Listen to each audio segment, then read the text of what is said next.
Professor. This is my final reflection for personal stewardship. So, first question is, what does stewardship mean to me? Basically, stewardship is a way of taking care of something, or how I choose to kind of steward, or the ways in which I go about, different areas of my life. So, there's creation, wellness, civic, and finance. So, just a little breakdown of each. Creation is how I cultivate God's creation. Wellness is the ways I practice physical and mental well being. Civic, how Christians can participate in government as well as self government, which is just self control. And then finance, the way in which I organize and prioritize my flow of money, expenses, and income. Um, so, basically, for the first part of this, God's creation, I'm using my plan, my environmental plan.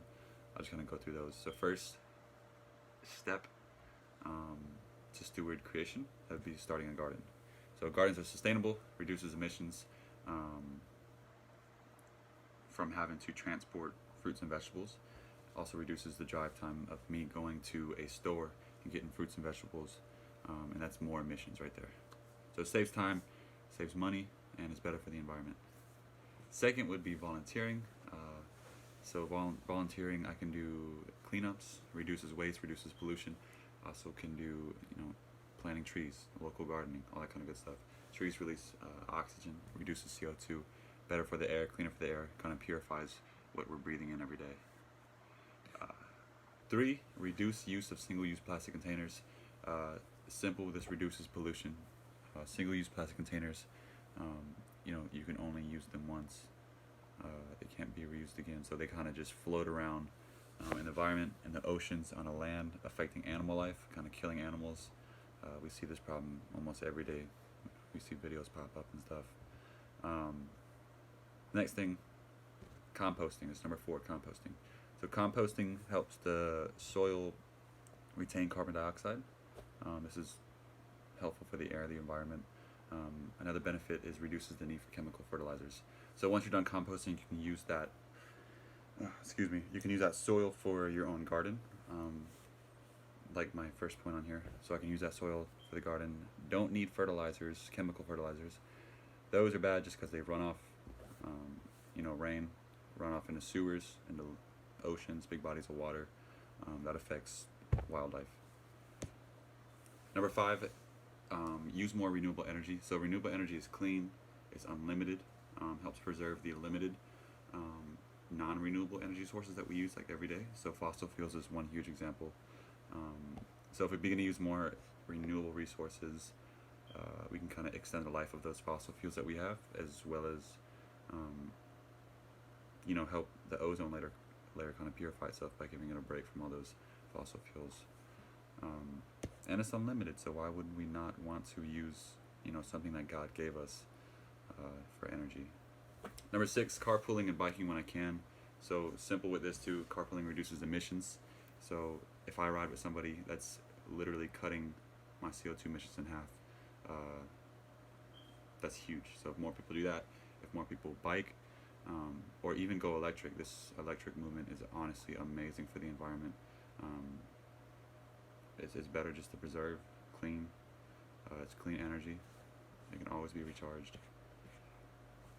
Alright, so what worked well and what didn't? What would I change or implement? I don't think I would change any of these, considering I've done or tried all of these. But something I would start, I guess doing more, is carpooling or biking when I can, simply because I like my drives by myself, so usually I don't carpool, unless someone needs a ride. But so I can carpool, maybe use my bike, because honestly things are not that far away. I can bike to them. It'd be a good workout too. So that's the only thing I'd implement. I wouldn't change anything. I think they all work well. So second part, wellness. So wellness, this was a cool category for me just because I love, I love physical wellness, mental wellness. That's healthy eating too. I love learning about all that kind of stuff and doing that stuff too, practicing it. So physical activity, I work out pretty consistently. I run, go to the gym. Cooking at home, that's another way to cultivate or steward wellness. reducing the amount we go out to eat, and cooking at home is just to steward my body. I think it's best to cook at home, have whole meals, not these processed foods. Actually take time to cut up vegetables, fruits, cooking food, um, eating more fruits and veggies. That's just for health, man. God gave us all these foods for health and for healing, and they're here for us to use. So just implementing more of that, and then getting proper sleep. That's another way to steward wellness. So all three things I do, I practice, I try, different fad diets. I try different supplements, eating fruits and vegetables. I've gone on like a fruit diet, a strict fruit diet before. So there's a bunch you can do with physical or wellness in general. The next thing I didn't write down here, but would be mental wellness. So counseling, seeing a psychologist, anything like that. Meditation helps with. It's huge. Yoga, anything peaceful like that, anything that kind of calms the mind it's a great way to steward mental wellness. Next section would be civic. So the question I use for this is, how can I or Christians participate in the government? What can we do to be part of the community? What can we do to kind of lead and set that example for other people within our community?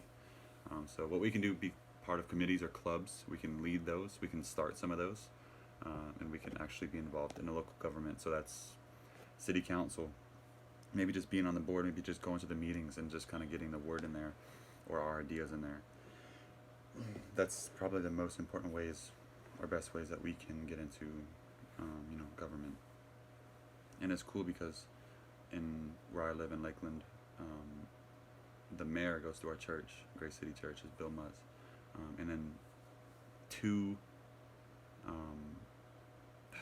city commissioners in my city are both Christians. So I think it's amazing, and whenever we're doing here in Lakeland, it's working. God's moving. For finance, so the questions that were asked that I have to list: plans for giving to God's kingdom. I plan on tithing 10%. I try to be consistent with that, and every time I do, I don't expect anything in return, but God continues just to provide and pour. I see blessings all around. It's kind of amazing. Second thing, plans to address risk through insurance. So the insurance I have, just car insurance right now. I had health insurance. That's when I was able to do a full-time job, 40 hours a week. Actually, that was my first time getting my own health insurance. Before that, I was on my grandmother's. Up until I was 18, that was provided. I was adopted by her. And then after 18, it was cut off. No more. So I had to kind of wing it, stay healthy. That's why I take my vitamins all the time. I do not want doctor's visits. They would cost too much. And healthy eating too. So I had health insurance. I fully believe in it. I think everyone should have insurance for certain types of things, whatever's important to them, so they don't lose it. They just have backup. So I think it's important. Plans for investment, retirement, 401k. I had that started with my job. I had it at a few other jobs that I worked at, so it's kind of carried over. I'm going to continue to build that. And then I want to start a Roth IRA.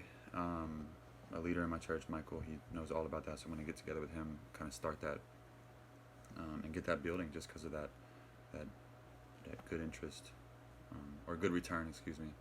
I can be a millionaire by the time I'm 40, so that's good. How does this project change your perspective on personal financial stewardship? Well, it helped me a lot. It helped me get a plan set. It helped me work with real numbers instead of just kind of them being jumbled in my head. I can kind of see what my goals are, short-term, intermediate, long-term.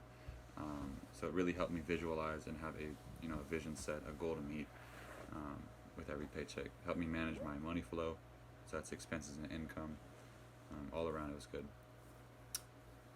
What might you need to change to improve your commitment to living by your plan? I would say just better money management. So a thing that helps me, something Dave Ramsey talks about, is the envelope method. So just kind of get all your cash out, have none on your card, because it's so easy to swipe a card. It's very easy. It's different when you see your cash coming out of your wallet or you see it coming out of your envelope. And the good thing about that method is you can kind of see where all your money goes. You can have your paycheck and sort it up. Spending money. You got whatever your bills are, car insurance, phone bill, split it all up, and that way you can't spend over. And the stress for all that stuff. So yeah, um, that's my final reflection. I've learned a lot in this class. I'm grateful for what I learned.